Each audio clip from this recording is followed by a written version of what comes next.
Hello বন্ধুরা, সেদিনকে কিন্তু আমরা পৌঁছে গিয়েছিলাম কলকাতার একটা বিখ্যাত জায়গা, সেটা হলো ভিক্টোরিয়া মেমোরিয়াল। আর কলকাতায় কিন্তু অনেক জায়গা আছে যেটা ঘুরে দেখার, তার মধ্যে কিন্তু এটা একটা অন্যতম জায়গা। আর দেখো, এত সুন্দর পরিবেশ যে আর কিছু বলারই থাকে না। আর ভিক্টোরিয়া মেমোরিয়াল, এই যে ভিক্টোরিয়া, এটা কিন্তু ইংল্যান্ডের রানীর যে নাম থেকে কিন্তু এইটা এসছে, ভিক্টোরিয়া নামকরণ এটাকে করা হয়েছে। তাই কারা কারা এটাকে দেখেছো এবং কারা কারা এখনও দেখোনি, তারা কিন্তু অবশ্যই কমেন্টের মাধ্যমে জানাতে কিন্তু একদম ভুলবে না।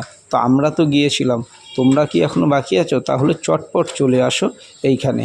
আর অবশ্যই কিন্তু এখানে ঢোকার টিকিট কিন্তু 50 টাকা। আর রাত্রিবেলায় 7টার থেকে লাইট শো হয়, সেটা কিন্তু দেখতে গেলে 100 টাকা টিকিটের বিনিময়ে তোমাদের কিন্তু দেখতে হবে। তো টাটা, বাই বাই।